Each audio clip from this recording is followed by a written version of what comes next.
Inclusive, a gente até vive alguns aprendizados que só a perda de alguém muito essencial na nossa vida nos ensina. Uma delas é aquilo que o poeta Mia Couto, o escritor moçambicano, fala de maneira tão interessante. O morto amado, ele nunca para de morrer. Todos os dias você tem de conviver com aquela morte. Está vendo? É assim. Eu preciso entender que para eu chegar ao contexto dessa libertação, de ser capaz de organizar esse luto, eu terei que matar os meus fantasmas diariamente, eu terei que administrar a notícia novamente. Morreu, não existe mais. E buscar os recursos que a vida pode me oferecer para que eu tenha condições de chegar a essa superação. Deus nos amadurece para que a gente tenha condições de compreender este refrão, que o verso tem reverso, que o direito tem um avesso, que o de graça tem seu preço, que a vida tem contrários. Mas mesmo nesses contrários, a gente pode ser muito, muito, muito harmonioso. E que a grandeza de uma alma depende justamente da capacidade que essa alma tem de reconciliar os contrários dentro de si. Então a liberdade interior me ajuda a fazer isso. Me ajuda a dar a Deus, me ajuda a perder. Quantas coisas eu já perdi na minha vida? Quantas pessoas eu já perdi na minha vida? Tem gente que tem ciúme do carro e fica bravíssimo, perde todo o equilíbrio quando fica sabendo que alguém usou o carro dele. Ou quando teve um risquinho ali, ele perde a paz, ele não dorme. Nós nos apegamos a situações, nós nos apegamos a pessoas, nós nos apegamos a status. Nós nos apegamos até à imagem que temos. Tem gente que não aceita o processo do envelhecimento porque tem um apego à imagem que tinha na juventude. Falta de liberdade interior nos faz ficar cada vez mais apegados. O que é o ciúme? É um apego desordenado a uma pessoa, a uma situação, a um objeto. Feliz para sempre.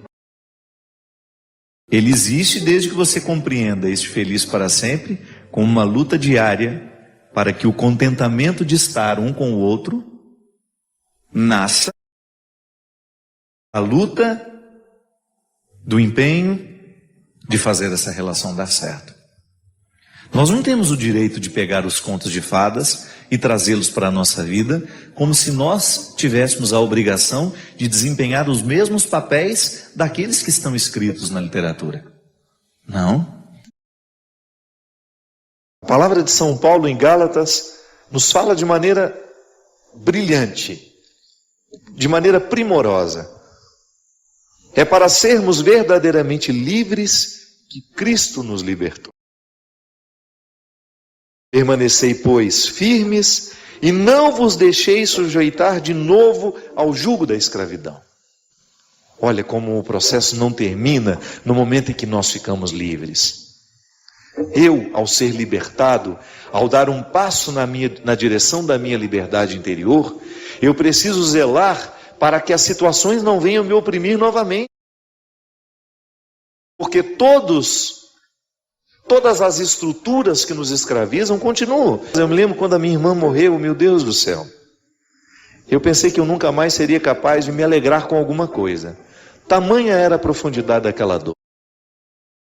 Eu vendo a minha mãe sepultar a minha irmã, eu fiquei pensando, eu acho que a minha mãe nunca mais será capaz de sorrir, de se alegrar por alguma situação. Mas ela, envolvida pela graça de Deus, foi aos poucos se restabelecendo. E você que conhece a dona Ana sabe como essa mulher não se economiza nas alegrias, né? Sem objetivos, um ser humano não vai longe. Mas o objetivo é sempre um fator que está ligado a um ideal. Aí eu quero isso para mim. Mas o que eu reconheço hoje ainda não me dá condições de viver a realização desse objetivo. Então aí você vai se colocar, se equalizar no tempo do empenho. Mas que as suas metas, elas não desconsiderem o seu processo atual. Eu não posso ter uma meta que desconsidere o que eu sou. Eu preciso amarrar as minhas metas à minha realidade. E na realidade eu sempre posso interferir. Mas eu acho que é o tempo. O tempo é maravilhoso e ele é pai da verdade em tudo, mostra tudo. Nada disfarçado dura, né? O tempo mostra os nossos excessos, né? Ele desmente as nossas mentiras, ele é danado. Você que nos acompanha em casa talvez esteja se identificando um pouco com essa conversa, porque também você, nas instâncias da sua vida, se sente também muitas vezes prisioneiro dos seus sentimentos mesquinhos, daquilo que há de mais primitivo em você. Essa oportunidade que a gente tem aqui de lembrar, de recordar que o cristianismo é o convite diário de nós acessarmos essas dimensões primitivas. E é por isso, minha gente, que eu gosto de frisar sempre que o contexto da religião tem de ser o contexto do amadurecimento humano. Nós não podemos dobrar os nossos joelhos no chão para rezar a Deus, esquecendo as nossas causas. Nós não temos o direito de viver uma mística que nos aliene, que nos impeça ou que nos prive de pensar as questões humanas. Nós não temos o direito de viver um relacionamento com Deus que não nos coloque na obrigação diária de olhar para aquilo que nós estamos vivendo, para aquilo que nós estamos escolhendo, para aquilo que nós estamos pensando. E dar uma limpada nesses excessos, né? A força do Evangelho, a libertação que ele provoca em nós, é justamente para que a gente tenha condições de superar as nossas mazelas, ir ao encontro dos que precisam de nós, estabelecer com eles comunhão, ainda que eles continuem diferentes de nós. Cada um assume a regra que escolheu para viver. E eu fico percebendo, Ziza, que às vezes nós ainda estamos tão distantes da proposta cristã, dessa fraternidade, justamente porque não somos livres. Você falou tudo. Verdadeira, né? Às vezes a gente experimenta sentimentos tão mesquinhos diante do sucesso do outro, diante da beleza que o outro provoca, diante da arte que o outro... Dói, né? Que coisa estranha isso, não é? É imaturidade, na verdade. Na verdade, acho que essa falta... Não adianta, para a gente se alegrar com o outro, a gente precisa estar livre e feliz com o que a gente está vivendo. Senão você fica invejando o jardim do vizinho, né? Inevitável. Inevitável. E se alegrar com o outro é bom, só porque é leve. Só acontece se for verdadeiro. E a gente dá na cara, né? Vê na cara. Mas se de vez em quando alguém não nos retira desse senso comum e nos apresenta uma maneira nova de interpretar a realidade, a gente corre o risco de ficar acorrentado nas mesquinharias, né, do senso comum. Pensar diferente, pensar alto. Não era a proposta de Jesus? Ele não mudava a cabeça de quem ele encontrava para melhor, né? Ele fazia com que aquelas pessoas saíssem de um contexto antigo de interpretação de si mesmo, do outro, do amigo, da política, da religião, e fazia com que aquela pessoa avançasse aqui pela cabeça. O coração só muda depois que a cabeça pensou diferente. E é tão importante, minha gente, você sentir que você não está estagnado. Nós vivemos num tempo de tantas escravidões, as escravidões do preconceito. Meu Deus do céu, às vezes nós assistimos a um debate político e as pessoas se atacam de maneira, meu Pai de misericórdia, e você fica pensando, você vê o desrespeito de um ser humano pelo outro, você vê o tempo todo, você assiste a um noticiário e você fica percebendo a crueldade sendo cada vez mais presente entre nós. Por quê? Porque falta uma mentalidade que nos liberte. Falta uma mentalidade que nos dê condições de olhar para o outro com um pouco mais de amor, de olhar para o outro que vive a sexualidade diferente de nós, que fez opções diferentes de nós, e a gente ser capaz de ter um respeito por aquela pessoa, de não tratá-la com descrédito, como se ela fosse um ser humano de segunda grandeza. Hoje é aquele momento em que Jesus diz E se você quiser vir, você terá que abrir mão dos seus contextos para descobrir o contexto dele. Você traga você. Traga você e a partir do momento que você se apresenta a ele, ele vai fazer uma grande obra na sua vida. Às vezes nós resgatamos o instinto tribal para poder nos justificar dos medos que a gente sente, das inseguranças que a gente carrega. Dá vergonha de admitir, eu sou ciumenta, eu sou insegura às vezes, eu tenho medo às vezes. A gente tem vergonha de dizer pra gente mesmo quem a gente é. E eu, de verdade, acredito e experimento muito que a misericórdia de Deus é um espaço maravilhoso para viver. É grande, sabe? É um lugar onde você entra e dá para respirar em paz e dizer: Jesus, olha que tipinho eu ando sendo aqui. Vamos conversar nós dois. Quero ser assim não, né? Ser livre é um projeto que nunca termina, né? Nós nunca estamos totalmente libertos. A antropologia cristã, ela nos ensina que a nossa liberdade interior precisa ser libertada diariamente. Porque é um dom. É um dom que me pede uma tarefa. Não recebo de mão beijada, né? Como se diz comumente quando as coisas são muito fáceis. Deus nos deu a liberdade como um dom. Eu trago dentro de mim, você traz em você, todos nós recebemos. Agora, ser livre é outra coisa. É como você ter uma planta que precisa crescer mediante o cuidado que a gente tem com ela.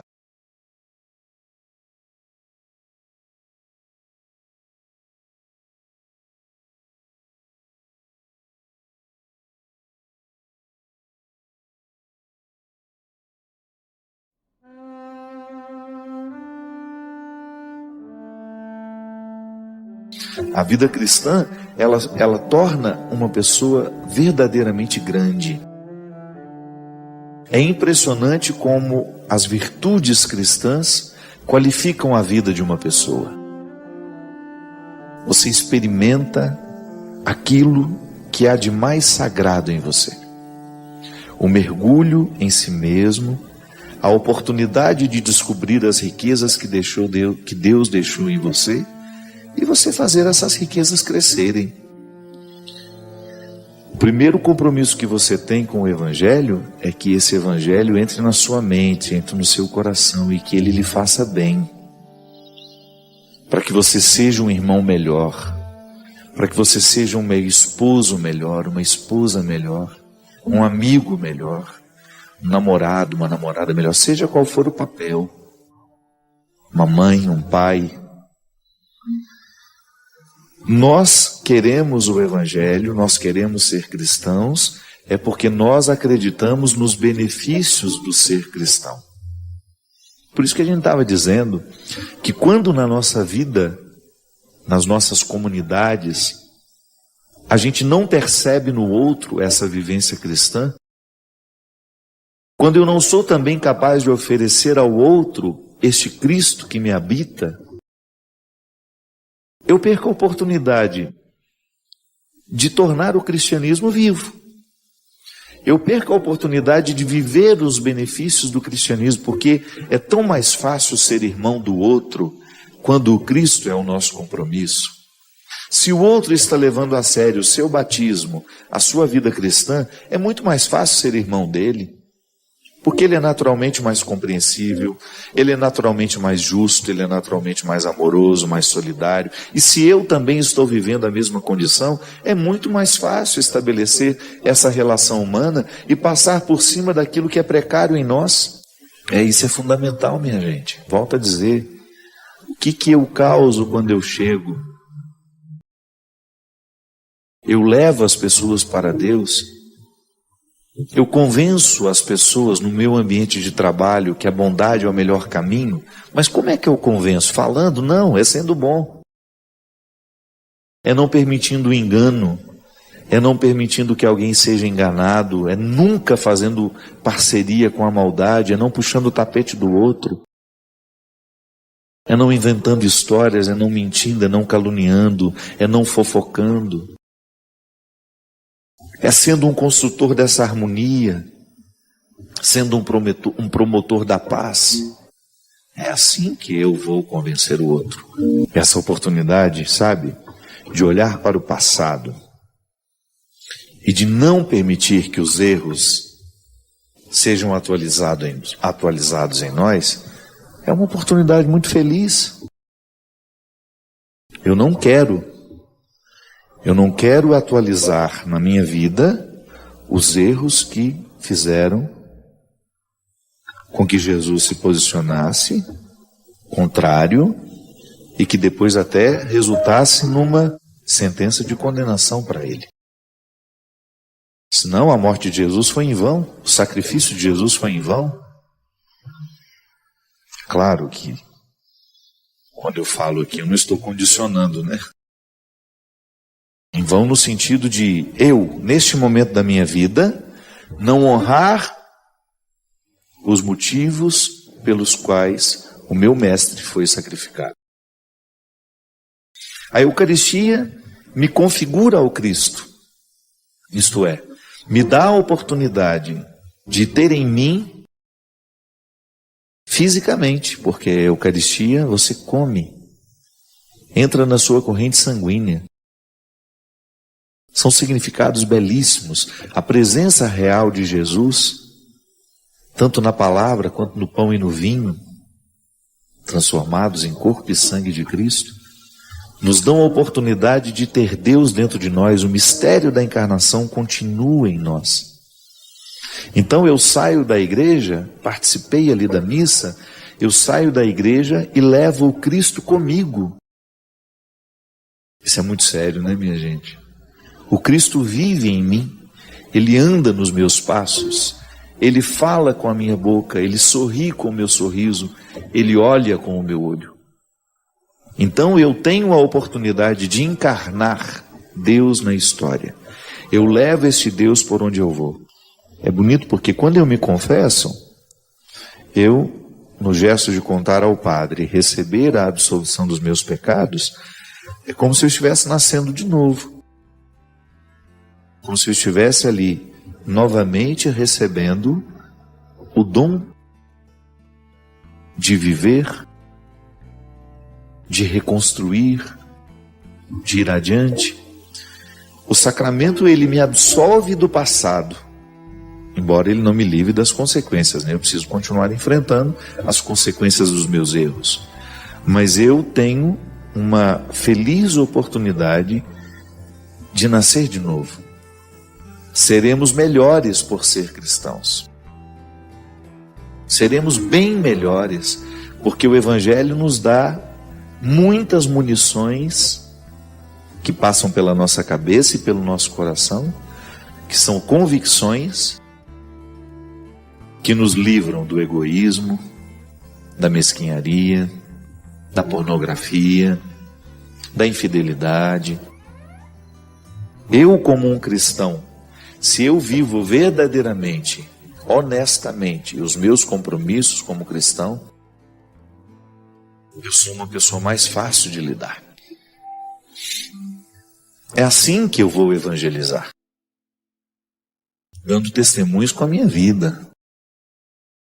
Que isso é tão fundamental nos dias de hoje, a gente ter a oportunidade de transformar um ambiente que a gente entra, de ser um elo de transformação naquele ambiente. Por quê? Por causa das convicções religiosas que nós temos. Se essas convicções religiosas não geram atitudes, volto a dizer, estamos naquela mesma situação que Jesus condenou,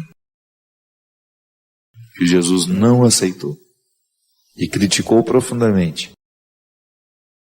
Eu não vou querer prejudicar o outro com a minha palavra, com a minha atitude. Eu vou prestar mais atenção naquilo que eu posso fazer de bom do que naquilo que eu posso fazer de mal. Aliás, eu vou retirar a maldade da minha pauta. Não entra mais na minha vida. Não quero que entre mais. Isso é viver a radicalidade do Evangelho. Por isso que eu dizia no início, que se eu perceber que a minha vida sacerdotal começou a ser um obstáculo à minha vida cristã e eu preciso fazer alguma coisa. Quem dera nós tivéssemos a honestidade para reconhecer isso. Talvez nós teríamos mais coragem de abrir mão daquilo que de fato está nos atrapalhando a viver o nosso cristianismo. Falo isso porque somos tantos, né? Que estão apegados ao poder que temos. Em todas as instâncias. Você pega uma vida comunitária, alguém é chefe ali, se apega ansiosamente a esse poder, corre-se o risco de perder o que de fato Deus quer, que é colocar-nos na dinâmica de uma vida de santidade. Nós temos o dom de transformar, de fazer milagres. Jesus, eu acho tão interessante aquela passagem de Jesus, quando ele diz que nós teremos o poder de fazer isso e ainda mais. Jesus fala isso para os discípulos justamente no momento em que ele está... Os discípulos presenciaram muitos milagres, viram grandes feitos. E ele fala, olha, vocês serão capazes de fazer coisas ainda maiores. Então nós somos capazes disso tudo. Eu como padre, se eu tenho uma postura que é contrária à proposta do Evangelho, você vai regalar os olhos e vai, não pode ser. Não é moralismo, não é fingimento, não é isso não. É meu compromisso. Ninguém me obrigou a ser padre. Mas a partir do momento que eu sou, o meu primeiro compromisso é radical isso em mim. Não é ficar preso às regras, não. Porque senão daqui a pouco nós estamos voltando ao que Jesus condenou. Uma religiosidade desumana, cheia de regras, sem nenhuma caridade, sem nenhum senso de justiça. Nós vamos ressuscitar as práticas que fizeram Jesus morrer. Porque Jesus morreu também por questões religiosas. Ele criticou o sistema religioso do seu tempo, altamente legalista,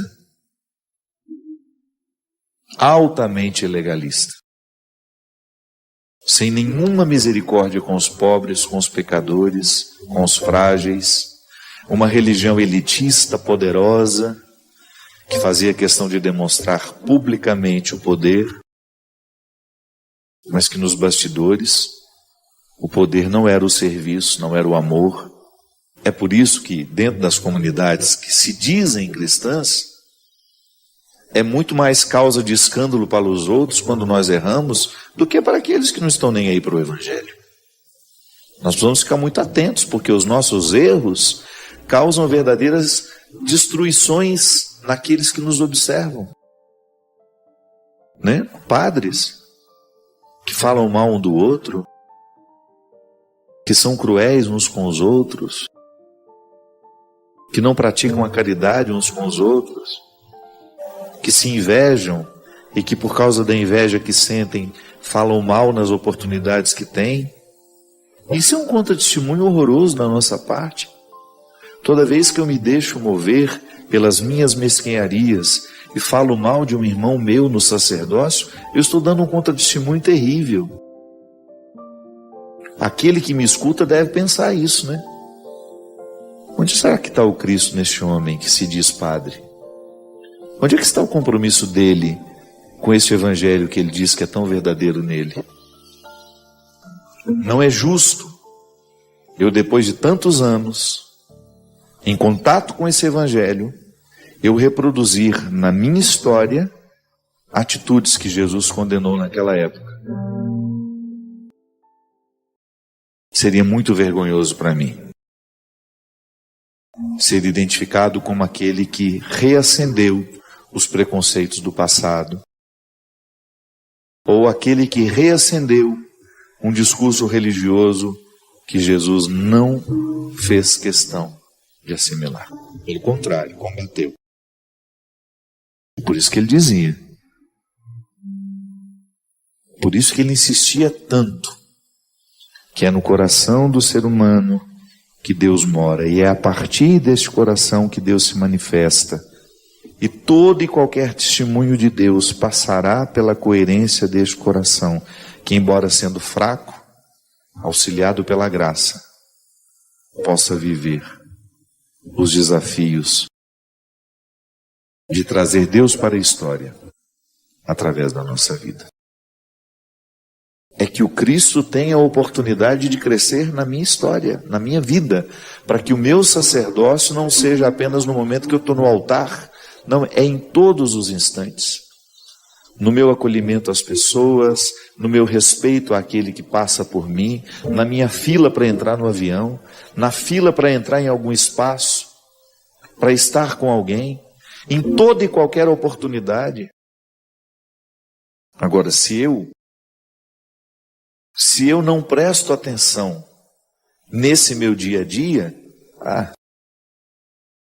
é possível que eu me entregue aos vícios e que eu vá viver da pior forma possível. E isso dizendo que sou um cristão. Então nós corremos o risco de voltar ao legalismo do Antigo Testamento, de perder a oportunidade de viver essa revolução humana que o cristianismo nos propõe.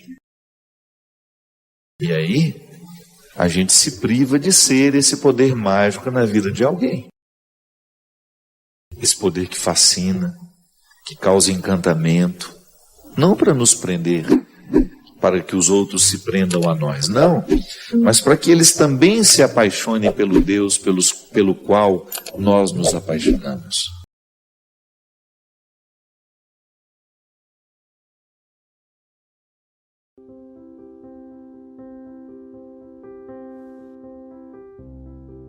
Padre Fábio, boa noite, eu venho pedir um conselho. Tenho passado por muitas dificuldades no meu trabalho. Estou desanimada, triste, estressada, me sinto até perseguida, padre.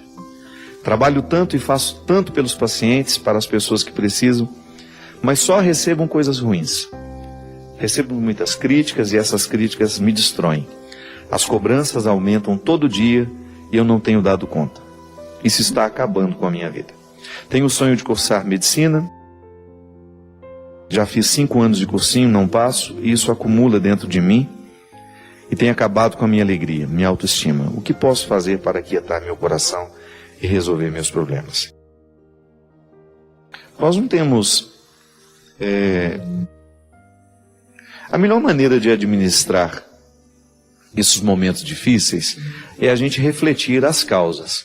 Que às vezes nós estamos achando, né? Você, por exemplo, eu não tenho um pleno conhecimento do seu contexto, você apenas me partilha alguns detalhes dele.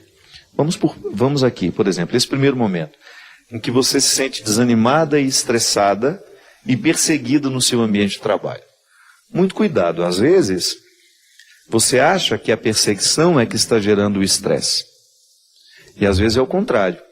Às vezes é o estresse, a vida tumultuada que você está vivendo, uma vida que não... Pode ser que seja verdade ou não, mas uma vida que às vezes em que você não consegue colocar um tempo para o seu descanso, para o seu lazer, isso vai gerando uma dificuldade no seu relacionamento. Às vezes nós pensamos que o problema é o relacionamento. Não, às vezes o relacionamento é apenas um sintoma, uma consequência, né, daquilo que está de errado em nós. Então, às vezes, é a nossa estrutura de vida que precisa ser modificada para que depois a gente melhore as outras coisas. Então, a melhor maneira de lidar com o estresse, minha filha, de diminuir o poder desse estresse, é uma mudança de atitude mesmo. Você analisar o jeito como você está vivendo, a maneira como você está organizando o seu tempo, se você está dando ao seu corpo o descanso necessário, se alimentando corretamente. Tudo isso é fundamental para que o estresse não prevaleça em nós. Estilo de vida mesmo, minha filha. Quando você tiver sua folga, o seu momento de lazer, né, o seu tempo livre, escolha bem como é que você vai gastar esse tempo. Que às vezes nós somos tão infelizes nas escolhas que nós fazemos para o nosso descanso, né? É igual descer para Ubatuba em época de festas. Eu fico vendo, o povo trabalha, aquele cansaço todo, aí vai para a praia. Um feriado prolongado, por exemplo. Aí vai bonitinho. Na hora que volta, leva 12 horas para subir a serra. Isso no domingo, né? Aí o descanso todo que teve, acabou, foi embora. A pessoa volta tão estressada, ela chega em casa chutando o cachorro, derrubando o papagaio do puleiro, porque ela está acabada, ela está destruída. Então, às vezes, nós escolhemos muito errado a maneira como nós vamos descansar. Então, a gente precisa ter um crivo, né? Será que vai valer a pena esse deslocamento? Será que, às vezes, fazer com que o meu descanso seja até um ficar em casa, né? Você descobriu o sabor de ficar na sua casa sem ter o que fazer. Ocupar-se com uma leitura, um bom programa de televisão, ou receber os amigos, estar com as pessoas que você ama. Enfim, a gente vai diminuindo o nosso estresse à medida em que a gente identifica o que é que está nos estressando. E muitas vezes, nós, quando vamos identificar o que nos estressa, a gente chega a essa conclusão. Nós estamos vivendo de maneira muito errada. E a gente pode mudar isso. Você pode se recordar, você já deve ter escutado tantas vezes a história da ovelha perdida. Quando Jesus compara o amor que aquele pastor tem pela ovelha, ele vai buscar a ovelha que está perdida, ele não deixa que ela se continue esquecida, ele guarda de maneira responsável, né? Ele precisa deixar as 99 que estão ali. Aparentemente pode parecer uma irresponsabilidade, né? Mas é claro que ele deixou cuidadas aquelas que estavam ali. Elas já estavam no lugar certo. E ele saiu em busca daquela que estava no lugar errado. Nesta parábola, nós podemos descobrir a beleza de um Deus que sai para buscar o que está perdido. É natural do amor ir buscar o que está perdido. E Jesus nos ensina que Deus age assim. O pastor cuida das ovelhas que estão ali e ao perceber que está faltando uma, ele guarda as 99 e vai buscar a que está perdida. Também dentro das parábolas da misericórdia nós encontramos a história do filho pródigo. Daquele rapaz que resolveu pedir a parte da herança e ir embora. E depois de viver um tempo longe do pai, de ter gastado toda a herança, ele descobre naquele momento de ausência, de sofrimento, que a gente sabe que o sofrimento nos revela muitas coisas importantes. Naquele momento de dor e de sofrimento, de solidão, ele descobriu que o lugar dele não era aquele. Ele ficou indignado com o que estava vivendo. Ele ficou assustado com aquilo que ele havia escolhido. E o que ele faz? Ele se encoraja para ir buscar a reconciliação com o pai e pedir perdão. Na verdade, naquele momento que o rapaz descobre que ele está no lugar errado, que ele deveria estar na casa do pai dele, o coração dele se ilumina de uma maneira muito bonita para fazê-lo perceber que quando nós estamos vivendo uma situação de erros, é interessante a gente saber dar o passo para buscar a reconciliação. E o coração daquele rapaz o iluminou para que ele se encorajasse para ir buscar o perdão do pai. Tanto é que ele sai, olha, eu vou viver como um empregado na casa do meu pai, porque eu já não tenho mais direito à herança. Eu já gastei tudo que tinha. A minha parte, o meu pai já me deu e eu já gastei. Então ele não volta para querer ser filho de novo. Ele volta para querer ser empregado, porque ser empregado do pai dele era melhor que viver naquelas condições em que ele estava vivendo. Foi a conclusão a que ele chegou. O meu pai trata melhor os empregados dele do que eu estou sendo tratado aqui. Ele, na verdade, quando saiu de casa, ele queria festas, queria alegrias, queria se realizar. Ele achava muito pacata a vida que ele vivia na casa dele, né? E depois de ter feito todas essas experiências, ele chegou à conclusão de que estava errado. E isso é interessante na vida. Chegar à conclusão de que se está errado e não ficar lamentando. Não ficar vivendo as consequências do erro de maneira, como é que a gente poderia dizer? De maneira desastrosa, né? Viver a consequência do erro de maneira desastrosa é você não sair do erro. Mas de repente você percebe, errei, não fiz como poderia ter feito. Aí você vai buscar o acerto que você ainda tem direito. A misericórdia de Deus nos ensina isso, minha gente. Nunca é tarde para que a gente reconheça de que nós estamos no lugar errado. O pecado é o lugar errado. As escolhas infelizes que nós vamos fazendo, que vão destruindo a nossa vida, não é para isso que Deus nos projetou. Mas aí a gente precisa ter a coragem de acreditar que o Deus que nos espera está lá para nos tratar como filhos, não como empregados. E foi a grande transformação que aconteceu no coração do rapaz. Imagina ele voltando para casa, desejoso de reencontrar um lugar na fazenda do pai, mas para ser um empregado, porque ele não se sentia merecedor de ser reintegrado à família, de ser tratado como filho, porque foi ele mesmo que não quis mais. Existia uma lógica nessa história, né? É justo que quando uma porta se fecha, outras se abrem. Mas a sabedoria precisa ser buscada para identificar que na porta que se fecha, também há um cuidado de Deus sendo expresso. E que nem sempre a gente consegue compreender, não é mesmo? Talvez a gente tenha sido educado em pensar e acreditar que o cuidado de Deus será manifestado o tempo todo naquilo que nos favorece. Aparentemente, né? Quantas vezes na vida uma porta fechada significa oportunidade de crescimento? E mesmo que amar e ser amado consiste o tempo todo em estabelecer limites, em abrir portas, mas também em fechar portas. Amor de pai e de mãe se expressa no sim, nas oportunidades que a gente permite aos filhos, naquilo que a gente delibera, naquilo que a gente entrega, mas o amor também se expressa naquilo que nós negamos.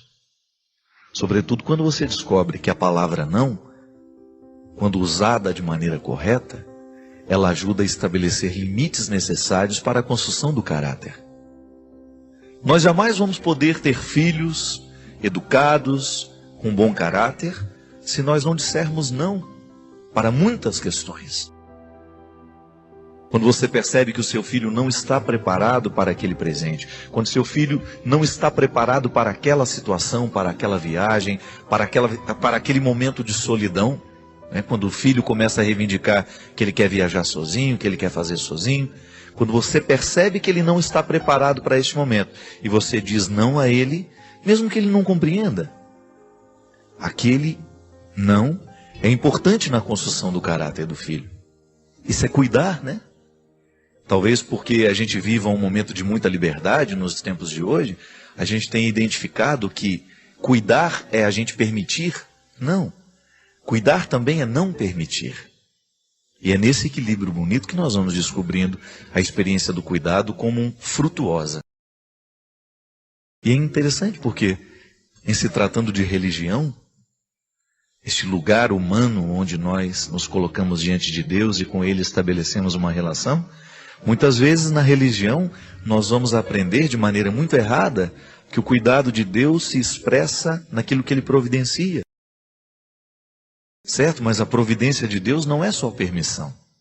Há uma série de realidades que Ele vai nos negar que são importantes para nós. Pode ser que a gente não entenda a negação hoje. Mas quando depois de um tempo você vai analisar, é verdade, aquilo não me aconteceu, aquilo não me foi possível do jeito que eu queria, mas foi importante. Esta regra, minha gente, está nos jardins. Quando você vê uma árvore muito viçosa, toda bonita, e de repente o jardineiro vai com sua tesoura e poda aquela árvore. Aparentemente a gente acha um absurdo. Como é que uma árvore tão bonita está sendo podada? Como é que nós podemos entender que o viço daquela árvore seja quebrado por uma tesoura e aparentemente ela pareça ter perdido tudo o que ela tinha? Mas aí vem a sabedoria do jardineiro. Ele sabe que se a árvore não for podada, ela começa a definhar, porque ela não vai ter mais uma disciplina no seu jeito de crescer. A tesoura, ela disciplina a árvore para que ela cresça de um jeito certo. É muito bonito a gente compreender esta lógica dos jardins e aplicá-la na nossa vida. Quando a gente sofre uma poda, é tão doído, né? Porque você está acostumado a ser vistoso, você está acostumado a ser grande, e de repente uma realidade vem e lhe poda. E você não entende aquilo. É como a gente ser corrigido. Quando uma palavra de correção chega até o nosso coração, a primeira reação que a gente costuma ter é de negação daquela correção. A gente acha que a pessoa que está nos corrigindo está agindo com maldade, a gente corre o risco de pensar que a correção é uma maldade do outro, mas não. Nem sempre ela é uma maldade. Pode ser que seja. Pode ser que existem pessoas maldosas que estejam querendo podar você, não porque você precisa de poda, é porque o seu trabalho, o seu sucesso incomoda. Mas quando esta correção vem de uma pessoa que tem a autoridade afetiva do amor, eu sempre digo isso, minha gente, dê ouvidos a quem ama você. Se a palavra de quem ama está diretamente conectada com a responsabilidade de fazer você crescer, é importante ouvir o que ela tem a dizer. Porque é a palavra da poda, é a palavra da reorientação, é a palavra do cuidado, né? É uma palavra que cuida de nós. Quando você já experimentou na sua vida, alguém ama você. E ela lhe indicou caminhos que eram mais difíceis. Eram caminhos de podas, eram caminhos de renúncias. E você ousou buscar, mesmo sabendo que não seria fácil. Que você evolui, você avança como pessoa. E aí ele deu um exemplo muito bonito. Tenha dentro de você sempre a coragem de buscar as suas reservas de amor. Porque você vai precisar usá-las no momento em que você estiver sendo contrariado. Muito obrigado pela sua companhia, pela oportunidade de entrar na sua casa, de falar o seu coração. E eu quero aproveitar a oportunidade de contar uma história muito bonita que eu recebi através de um e-mail, que diz assim: quando eu era um menino, ocasionalmente minha mãe gostava de fazer um lanche à noite para substituir o jantar. Eu me lembro especialmente de uma daquelas noites, quando ela fez um lanche desses depois de um dia de muito trabalho. Naquela noite, já distante do tempo, minha mãe pôs um prato de ovos, linguiça e torradas bastante queimadas. Colocou tudo isso diante do meu pai. Eu me lembro de ter esperado um pouco para ver se alguém notava o fato das torradas estarem tão queimadas. Tudo o que meu pai fez foi pegar uma daquelas torradas, sorrir para minha mãe e me perguntar como tinha sido o meu dia na escola. Eu me lembro do que respondi. Eu não me lembro do que respondi, mas me lembro de ter olhado para ele, lambuzando aquela torrada toda queimada, com manteiga e geleia, e comendo todo satisfeito. Quando eu deixei a mesa naquela noite, eu ouvi a minha mãe se desculpando com meu pai por ter queimado a torrada. E nunca me esquecerei que ele disse a ela assim: meu amor, você sabe que eu adoro torrada queimada. Mais tarde, naquela mesma noite, quando fui dar um beijo de boa noite no meu pai, eu lhe perguntei se ele tinha realmente gostado da torrada queimada. E se ele realmente gostava de torrada queimada, como ele havia dito para minha mãe. Ele me envolveu nos braços dele e disse: meu amigo, sua mãe teve um dia muito pesado e estava realmente cansada no dia de hoje. Além disso, uma torrada queimada não faz mal a ninguém. A vida é assim, cheia de imperfeições. E as pessoas não são perfeitas. Eu também não sou o melhor marido. Também não sou o melhor empregado, nem tampouco sou o melhor cozinheiro. O que tenho aprendido através dos anos é que saber aceitar as falhas alheias, escolhendo relevar as diferenças entre uns e outros, é uma das chaves mais importantes para a gente ter relacionamentos saudáveis e duradouros. Além do mais, uma torrada queimada não precisa ser um evento destruidor. A história é muito sugestiva, né? E eu tenho certeza que enquanto a gente escuta, a gente também fica pensando em muitos momentos da nossa vida em que a gente se alterou, em que a gente perdeu a paz, que a gente perdeu a paciência, o prumo, o equilíbrio, porque a gente também teve uma torrada queimada na nossa vida. Aí nessa torrada queimada, a gente imagina aquelas muitas situações em que a gente foi contrariado, em que as coisas não aconteceram do jeito que a gente queria, que as pessoas não corresponderam às expectativas que a gente tinha. Que, aliás, uma das causas de muitos sofrimentos na nossa vida é justamente porque a gente cria expectativas, né? A gente não aceita a vida ser como ela é. A gente já vai para o acontecimento, a gente já vai para o encontro das pessoas, imaginando dentro de nós muitas coisas que depois frustram. Não é como a gente esperava, não aconteceu como a gente queria, como a gente sonhou. E muitas vezes a vida não vai ser mesmo do jeito que a gente esperava. As pessoas não vão agir como a gente esperava que elas poderiam ter agido. E aí cria esta inadequação do que a gente esperava que a vida fosse e do que a vida verdadeiramente pode ser. Nas expectativas, minha gente, muitas vezes nós colocamos fardos muito pesados sobre os outros. Criar expectativa com o outro, né? Esperar que ele tenha uma reação, esperar que ele vá agir de acordo com os nossos desejos, com as nossas esperanças, é muitas vezes colocar um fardo sobre o outro. E aí, as coisas não são do jeito como a gente gostaria que fosse, nem sempre é como a gente gostaria que fosse, e a gente muitas vezes age de maneira muito incorreta. Ainda hoje eu estava conversando com uns amigos, e eu falando das minhas dificuldades, no momento em que eu me sinto inapto para lidar com a fragilidade. Às vezes eu me irrito com muita facilidade, né? E me irrito e me prejudico com a minha irritação. Porque o primeiro a ser prejudicado com a nossa irritação é o nosso organismo, né?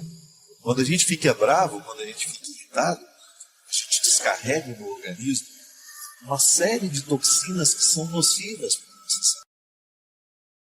Por isso que os especialistas em saúde, né, os médicos que cuidam geralmente da nossa saúde de uma visão um pouco mais global, sempre vão aconselhar que a gente diminua todas aquelas atividades que causam muito estresse em nós. Claro que se a gente for tirar tudo aquilo que nos causa estresse, nós vamos parar de viver, né? Porque na vida corrida que a gente leva, nessa vida cada vez mais apressada, né? Nós vivemos um tempo de muita pressa, de muito estresse, de muita expectativa. Nós temos que corresponder a muitas expectativas. Eu digo isso por mim, né? Essa semana, estando extremamente debilitado, não era dengue, né? Já saiu o resultado de sangue, mas eu tive uma virose muito forte desde quarta-feira passada, piorada por um medicamento que eu mesmo me mediquei, né? E piorou ainda mais, uma prostração horrível como efeito colateral daquele remédio, unida a uma indisposição mesmo que já existia, uma virose, sei lá, uma infecção. Mas eu pude experimentar na minha carne, durante esses dias, o quanto é triste a gente ter que cumprir uma agenda sem ter condições. O corpo está pedindo repouso, o organismo está pedindo uma pausa, e a gente não pode dar a esse organismo esta pausa, porque a pausa que a gente daria, que eu sinto que eu tenho o direito de dar, iria prejudicar muitas pessoas. E é nessa hora que a gente toma a decisão. Eu vou fazer todo o esforço para estar lá na hora do evento, para dar conta do recado, mas no momento em que eu não estou no evento, eu quero criar o meu estado de repouso e de descanso, para eu poder dar conta de lá. Mas aí a gente vê o quanto que nem sempre as pessoas são compreensivas com você. O quanto é difícil você corresponder à expectativa daqueles que me esperam. Isso não é só para mim, é para você também. Quantas vezes na sua vida você teve que dar conta de compromisso não estando bem, e as pessoas que estavam ali também não eram capazes de compreender que você não estava bem? Às vezes o máximo que você podia oferecer, era uma torrada queimada, né? Foi o que você deu conta de fazer na vida. O que você conseguia fazer naquele momento era uma torrada queimada. Mas o outro esperava muito mais de você. E tudo isso nos angustia, porque nós nos enchemos dessas expectativas. A gente também não fica feliz quando a gente não consegue dar o nosso melhor. Mas aí a gente também descobre que tudo passa. né? Passou a semana, passaram os eventos, e agora? Como é que nós podemos voltar a administrar a vida de um jeito que nós possamos administrar melhor, que nós possamos diminuir um pouco essas expectativas que nós temos, para a gente também viver com um pouco mais de serenidade no momento em que a torrada estiver queimando. A gente controlar um pouco, né, as nossas ansiedades, melhorar um pouco mais a nossa paciência mesmo com os outros, com a gente mesmo, para que no momento que a gente se deparar com a torrada queimada, a gente saber ser feliz do mesmo jeito. Essa história é muito sábia, né? Este homem que no momento em que percebeu que a esposa estava cansada demais, que não foi um erro porque ela quis, ele resolveu dizer que ele gostava muito de torradas queimadas. Para quê? Para não deixar a culpa no coração do outro, que não soube fazer ou que não deu conta de fazer o que precisaria ter sido feito. É assim que a gente vai crescendo, minha gente. Quando nós vamos descobrindo que há sempre um caminho a ser trilhado para que a gente possa ficar mais tolerante, para que a gente possa ficar mais amável, né? Quem sabe, com as pessoas que estão do nosso lado. A gente saber dosar, né? O que o outro pode nos oferecer, daquilo que a gente espera que ele venha nos oferecer. A gente ter essa consciência, essa clareza, essa maturidade, né? É maturidade, é questão de maturidade. A gente acolher a vida como ela está sendo, com tudo aquilo que a gente tem, com tudo aquilo que a gente não tem, saber o que nós podemos melhorar no dia de hoje, mas também saber aquilo que não pode ser melhorado e que vai precisar esperar o dia de amanhã. Essa serenidade, essa tranquilidade que vai nos dando condições de sermos felizes mesmo quando as coisas não acontecem do jeito que a gente espera.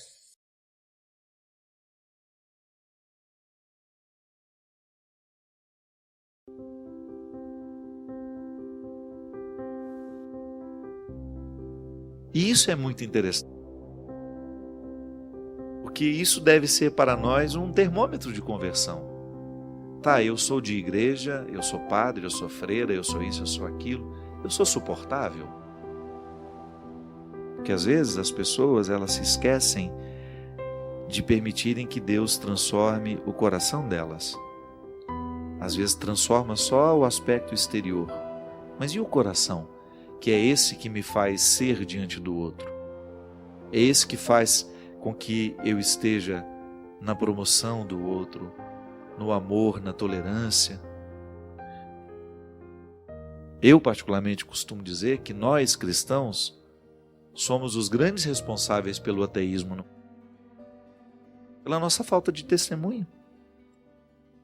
Às vezes nós temos anos e anos e anos de pertença religiosa, 20 anos de padre, 30 anos de bispo, e somos insuportáveis. Somos deselegantes, somos grosseiros. Eu não sei onde é que Deus está nessa história. Se o processo de Deus na nossa vida é justamente amansar o nosso coração, é fazer-nos quebrar as regras dos defeitos, é a gente deixar de estar adaptados ao mal. Eu, Padre Fábio, se eu me torno uma pessoa insuportável aos outros, eu preciso, sim, rever o quanto de Deus já aconteceu em mim. Que conversão é essa que não me torna uma pessoa mais leve para os outros? Que conversão é essa que não me arranca da arrogância? É o primeiro sinal, minha gente, de quem se diz religioso. E é o fruto da espiritualidade em nós. Eu não me sentir melhor que ninguém. Eu olhar nos olhos dos outros sem ter a pretensão de que sou melhor que eles. Sabe? Se eu sou um bom chefe, não tem problema ser duro. O bom chefe costuma ser duro, exigente, mas nunca arrogante. Exigente, mas nunca intolerante. Exigente, mas não insuportável. Você sabe que uma vez diante de uma dificuldade que eu estava tendo, no momento que eu estava vivendo difícil na vida, eu estava percebendo que a minha equipe tinha medo de mim. E nada pode ser pior do que isso. Uma coisa é a sua equipe ter respeito por você. Outra coisa é ela ter medo de você. Quando eu coloco medo nos outros, eu preciso rever com muita honestidade a minha conversão. Não posso compreender isso, sabe? Quando eu, no exercício de ser quem eu sou, eu distrato as pessoas, de que elas não existem. É como você chegar num lugar e não cumprimentar quem está ali, porque você se acha o melhorzão, o bonzão da história. Quantas vezes nós vemos isso? Ao passar pelo prédio, o porteiro que está ali, meu Deus, esse homem participa da minha vida. Ele pode até não entrar na minha casa todos os dias, mas eu passo por ele todos os dias. Eu quero saber quem ele é. Eu quero saber o nome dele. Eu quero participar daquele. Eu quero estabelecer com ele a partir daquele momento pequeno que nós temos. Às vezes as pessoas não olham nos olhos umas das outras. Às vezes nós vamos alimentando um temperamento difícil, pesado, e a gente diz que está convertido, ou que está em processo de conversão. Tá bom, mas que processo é esse que não acelera a nossa simplicidade, a nossa leveza? Volto a dizer, às vezes, dentro da nossa experiência religiosa, essa hipocrisia, ela compromete todo o resultado. Deus às vezes perde a oportunidade de acessar o nosso coração por causa das nossas resistências, ou por causa do cultivo dos nossos vícios. Essa menina que disse ali, às vezes não consegue recrutar o que tem de melhor em si mesmo, vai ficando abatido, é isso. Esse não é um problema só seu não, minha filha. Todos nós, se não cuidarmos, nós vamos perdendo o referencial da realidade, do que de fato nós precisamos fazer. Para quê? Fazer para alcançar o melhor de nós. Isso é conversão. Eu quebrar as regras dos defeitos para eu começar a viver sobre as regras das virtudes. Eu ter a sensibilidade, a simplicidade de identificar os meus excessos, aquilo que me torna uma pessoa difícil e começar a trabalhar. Quanto mais cedo eu começo a trabalhar isso, maior é o benefício, porque é bom a gente viver a conversão. A gente fica mais agradável, a gente fica mais feliz, a gente fica mais realizado. Esse é o primeiro benefício da conversão. Então vamos viver essa quaresma assim, com essa preocupação. Eu quero mudar aquilo que em mim é insuportável, para mim e para os outros. Primeiro, porque eu mereço essa transformação. Segundo, porque os outros merecem. E eu estando na dinâmica deste merecimento, os outros também estando, Deus está. E Deus se alegra muito quando um filho reconhece o que nele ainda é empecilho para a sua realização. Deus se alegra profundamente toda vez que nós fazemos um movimento de cura, de restauração, de mudança de hábitos. Deus se alegra profundamente toda vez que nós vivemos as consequências da conversão. Porque essas consequências, elas atuam diretamente no nosso. Nós vamos ficando diferentes à medida que Deus entra. Quero nessa quarta-feira de cinzas pedir que Deus derrame sobre nós a sua bênção, que Ele possa provocar no nosso coração o desejo de viver essa santidade. Santo Agostinho dizia que até para a gente se sentir arrependido do erro que comete, nós já precisamos estar sob o influxo da graça. Então vamos pedir isso, que a graça de Deus aconteça hoje no nosso coração, abrindo os nossos olhos para a consciência, para que a gente tenha condições de perceber tudo o que em nós hoje precisa ser tocado pelo amor misericordioso de Jesus. E que a partir deste amor, desta misericórdia, nós possamos voltar ao nosso lugar. Assumir o lugar. Voltar a buscar o que é essencial para que a gente seja o que Deus quer que a gente seja. Ou melhor, para que a gente seja o que Deus sabe que nós podemos ser.